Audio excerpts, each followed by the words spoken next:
Hey guys, so today I'm starting a new project called Rebel Thoughts, and it's going to be a less scripted form of content than what I've been doing with my main videos. And today I want to talk about Hunt Showdown, one of my favorite games of all time. Its current state of play, the Bounty Clash mode, the Team Deathmatch mode they've recently added, and the new controversial Ghostface skin. So, first, I want to begin with David Fifield. Brought over from Call of Duty, among other projects, but I believe Call of Duty is his most famous project that he's worked on. And I knew early on, I had a feeling that his experience with Call of Duty would bring that sort of vibe and feeling. It's an experience to Hunt Showdown. And I think that's most effectively demonstrated through the UI, which would be right here. This UI is it was very much panned by the fans of the game, many of the players. It received many negative reviews on Steam. Now, the problem initially was, yes, the visualization of it very Call of Duty-esque. You can see the similar kind of boxing design. It's all very similar, very samey, and kind of sterile feeling. And a lot of people didn't like that, myself among them. Now, they've made some recent changes to the UI that have made it more usable. And I actually don't mind the way they've shifted some of these changes from their initial update, but they're still not great. It still feels very Call of Duty. Moreover, we've gotten things like drones in the Beatles, which I'll move on to it later, but that's not the worst thing in the world. They've got this new C4 dark sight satchel right here. And you trigger that through the dark sight, which it's by itself, again, it's not the worst thing in the world. We've got issues like burning speed has been lifted up to, I think it takes 30 seconds to burn out, something like that. And everyone has pretty much universally agreed it's a little too quick. The movement speeds have increased, especially with the new event Harvest of Ghosts, where it's made movement, running, sneaking, they've much faster. And this game, it needed a little bit of a speed up from the initial gameplay, but this, you can see where I'm going with this, the trend in which it's taking.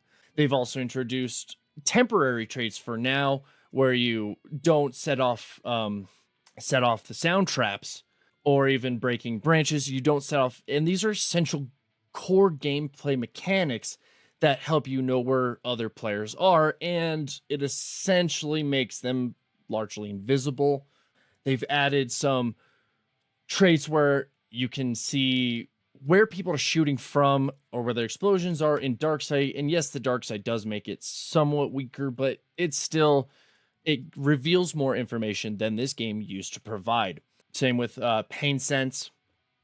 They've added back the original Gunrunner format, which allowed 2 large slots, which, yes, it's old school Hunt, and it wasn't really great back then either, because it was too powerful back then, and now it's even worse because of how much variety has been added to the weapon roster. Adding Greyhound to a sprint speed to the bounty carriers makes it so that way, if you're already in a position where you are able to see where other players are, now you can run faster than them. And I believe there's some issues where this will stack with stamina shots or something else. I don't remember exactly. A big one to move into is the newest mode called Bounty Clash. And I'm going to say Bounty Clash was great. It was really fun. I thought it was great for when my friends and we wanted to go in and do something real quick. Maybe someone's got to leave in a little bit. They don't have time for a 40-minute match. Fantastic. Loved it. Or if one of my buddies with his kids, he'd have to stop and go take care of his kids. Any of us who are waiting around could hop in for a short match of Bounty Clash, or maybe a few more, but not long. It was nice. It was short, sweet, and to the point. I know some people have complained about how it's very expensive. You don't get a lot of rewards for the takeaway, and in my opinion, that's actually better. And the reason for that is Bounty Clash shouldn't eclipse the main part of the game. It's called Hunt Showdown, and Clash is the showdown part without the hunt part. And you remove the need for things like crows and a lot of those sound traps because everyone's stuck in this tiny little place getting quick action.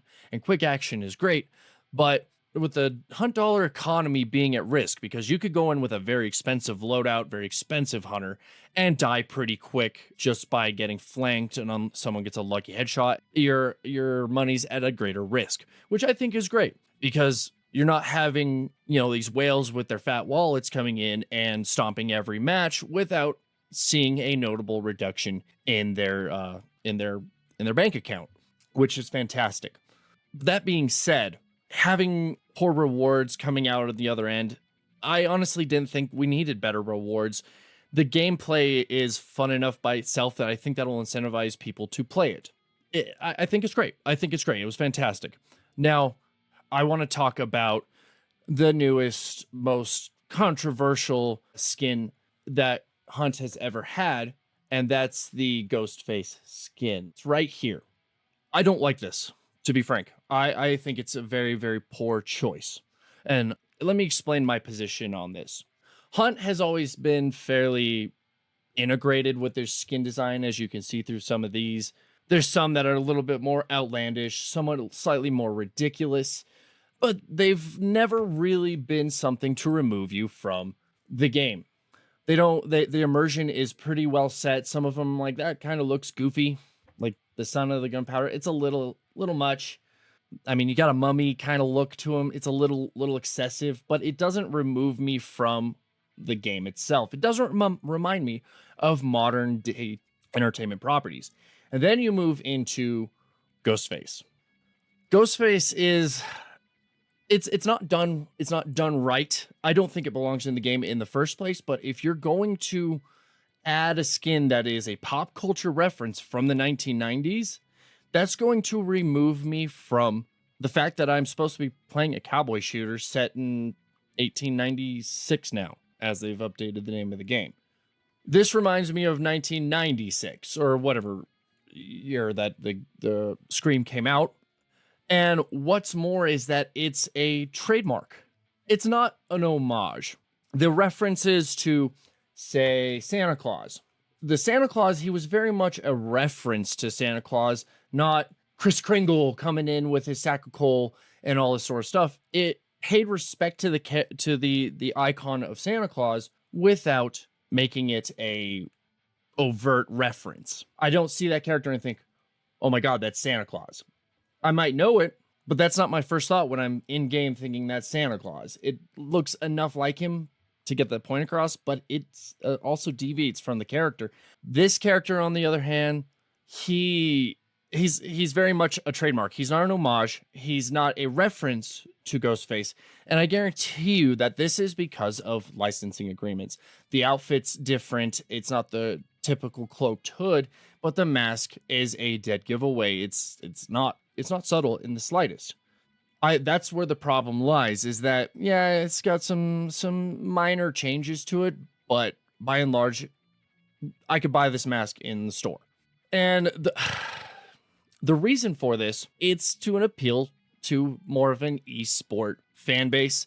You know, when you had like the Nicki Minaj's of Call of Duty, or worse off, the Rainbow Six skins, where it looks like a unicorn took a shit all over the game. This is what these are the types of people that this game is attempting to appeal to, which shows you where Crytek's priorities are with their skin design. Also, the sheer volume of skins that they've been releasing is excessive.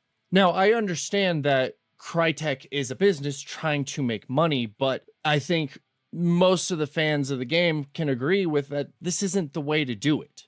You're trying to pull a fan base that we don't need, especially when you take a bigger picture look at all of the changes that they've made to the game between the UI, the drones in the Beatles, the C4, the painfully fast burning speeds, the increased movement. It's the integration of traits that are very kitschy and kind of novel like that, but they break core game mechanics like not setting off any of the animal sound traps. putting in the gun runner that gives you 2 large weapons. It all paints a very big picture. It's not just about any one of these things by themselves, because I like the team deathmatch mode. I don't think the drones, the beetles are all that bad by themselves. The faster movement, I'm not a fan of. C4 by itself, but when you take a look at the big picture here, you're seeing a massive paradigm shift to what kind of audience and gameplay that they want for this game. And that is quite clearly a Call of Duty perspective. And then the developers go ahead and release a developer update, which is basically telling us that somehow Ghostface fits their atmosphere, you know, because 1990s Halloween masks are were very popular 100 years prior. It's a little bit absurd. And then they're trying to sit there and say it weaves into the game.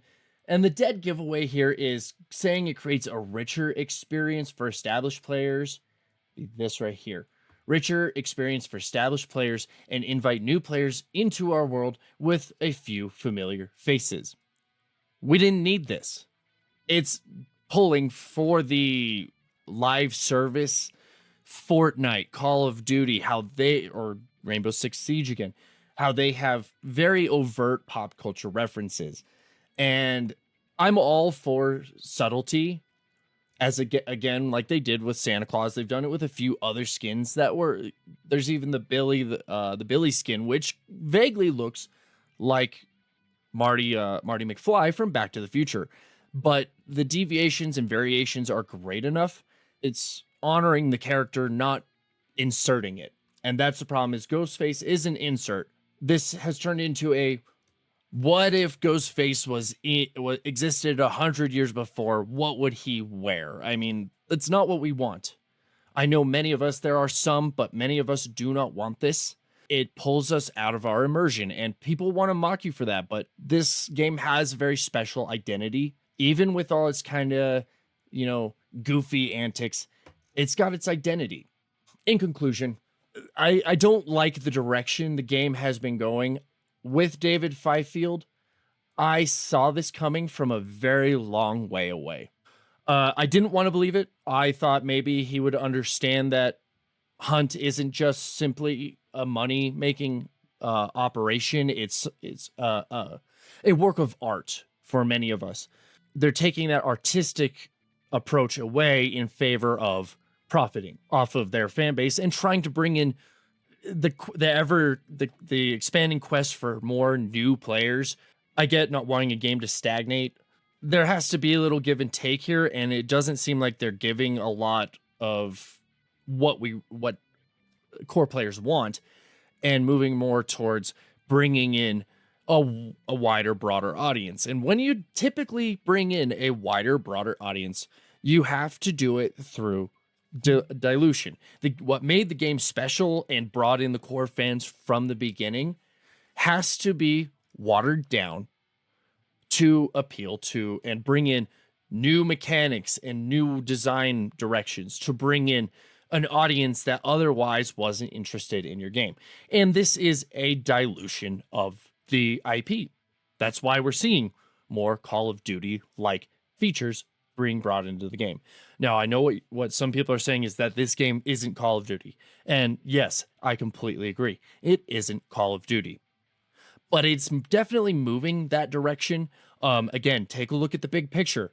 All these changes that we have seen in isolation, or even just with a few of them, it's fun. They add some fresh experiences to Hunt, but also, again, when you hit a threshold where you start going, well, what if we bring in this character or this image or this gameplay mechanic to appeal to more mainstream audiences, and you are again diluting the character of the game, what made it special, gave it its uniqueness.